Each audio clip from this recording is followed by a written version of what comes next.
Assalamualaikum jumpa lagi dengan saya DGGI Chanel. Semoga sahabat semua selalu sehat ada dalam lindungan Allah. Terima kasih yang dukung channel ini. Jangan lupa like, share dan subscribe.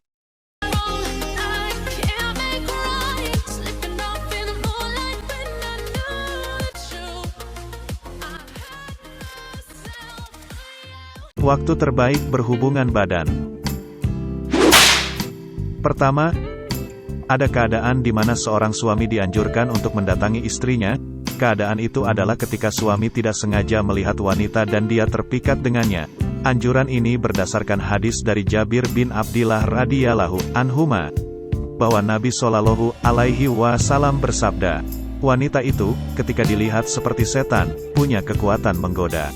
Karena itu, jika ada lelaki melihat wanita yang membuatnya terpikat, hendaknya dia segera mendatangi istrinya, karena apa yang ada pada istrinya juga ada pada wanita itu. Dalam riwayat lain di Sahih Muslim, dari sahabat Jabir, bahwa Rasulullah Shallallahu alaihi wasallam bersabda, jika ada lelaki yang terpikat dengan seorang wanita, hingga membuat dia jatuh cinta, hendaknya dia segera mendatangi istrinya dan melakukan hubungan dengannya. Dengan ini akan menghilangkan perasaan cinta dalam hatinya. An-Nawawi mengatakan, makna hadis, bahwa dianjurkan bagi lelaki yang melihat wanita, kemudian syahwatnya naik, agar dia segera mendatangi istrinya atau budaknya, jika dia punya budak, hingga dia melakukan hubungan badan dengannya, agar bisa menahan syahwatnya dan jiwanya menjadi tenang, sehingga hatinya bisa kembali konsentrasi dengan tugasnya. Syarh Sahih Muslim An-Nawawi, 9/178. Kedua, mengenai waktu khusus yang berisi anjuran untuk melakukan hubungan badan, kami tidak menjumpai adanya dalil yang menjelaskan hal ini. Namun terdapat beberapa riwayat yang menunjukkan bagaimana kebiasaan orang soleh masa silam dalam memilih waktu untuk melakukan hubungan badan. Berikut diantaranya. 1. 3 waktu aurat. Yang dimaksud 3 waktu aurat adalah sebelum subuh, siang hari waktu zuhur, dan setelah isya.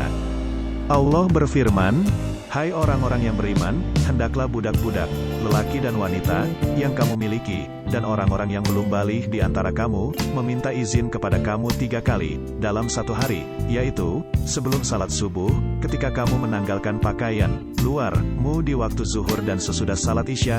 Itulah 3 waktu aurat bagi kamu, tidak ada dosa atasmu dan tidak pula atas mereka selain dari 3 waktu itu. Qs. An-Nur, 58. Diriwayatkan dari Muqatil bin Hayyan, beliau menceritakan sebab turunnya ayat ini.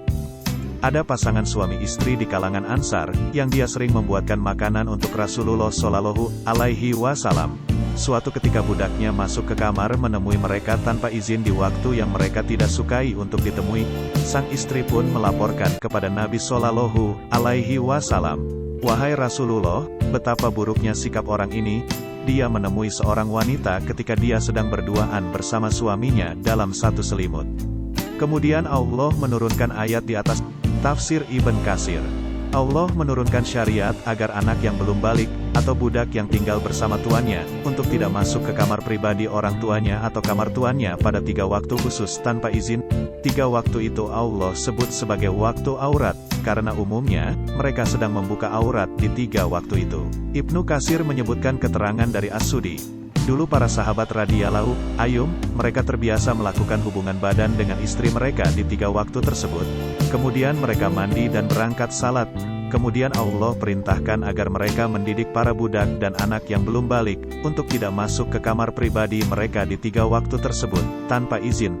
Tafsir Ibn Katsir. 2. Setelah tahajud.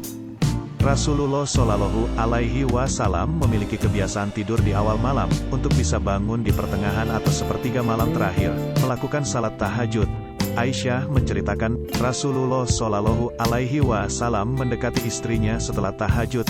Dari Al-Aswad bin Yazid, bahwa beliau pernah bertanya kepada Aisyah radhiyallahu anha tentang kebiasaan salat malamnya Rasulullah Shallallahu alaihi wasallam. Keterangan Aisyah radhiyallahu anhu, Rasulullah Shallallahu alaihi wasallam tidur di awal malam, kemudian bangun tahajud. Jika sudah memasuki waktu sahur, beliau salat witir, kemudian kembali ke tempat tidur. Jika beliau ada keinginan, beliau mendatangi istrinya. Apabila beliau mendengar azan, beliau langsung bangun. Jika dalam kondisi junub, beliau mandi besar. Jika tidak junub, beliau hanya berwudu kemudian keluar menuju salat jamaah. Berdasarkan keterangan Aisyah di atas, sebagian ulama lebih menganjurkan agar hubungan badan dilakukan di akhir malam, setelah tahajud, dengan pertimbangan mendahulukan hak Allah, dengan beribadah kepadanya dalam kondisi masih kuat. Menghindari tidur ketika junub, karena bisa langsung mandi untuk salat subuh. Di awal malam umumnya perut penuh, dan di akhir malam umumnya perut dalam keadaan kosong. Ketika menjelaskan hadis ini, Mula Al-Qori mengutip keterangan Ibnu Hajar yang menjelaskan, mengakhirkan hubungan badan hingga akhir malam itu lebih baik, karena di awal malam terkadang perut orang itu penuh, dan melakukan jima di saat perut penuh, bisa jadi membahayakan dengan sepakat para ahli, karena bisa jadi dia tidak bisa mandi, sehingga dia tidur dalam kondisi junub, dan itu hukumnya makruh. Mirkah Al-Mashabi. Semua keterangan di atas hanya menyebutkan kebiasaan mereka, dan semata tradisi yang terkait adat atau kebutuhan fisik seseorang, tidak bisa dijadikan acuan bahwa itu sunnah atau dianjurkan. Karena itu, pertimbangan yang disebutkan oleh Ibnu Hajar hanya pertimbangan terkait dampak baik ketika hubungan badan diakhirkan hingga mendekati sahur. Dengan demikian, kesimpulan yang bisa kita berikan, bahwa dalam masalah ini tidak ada acuan baku, sehingga dikembalikan kepada kebutuhan dan kebiasaan masyarakat. Assalamualaikum.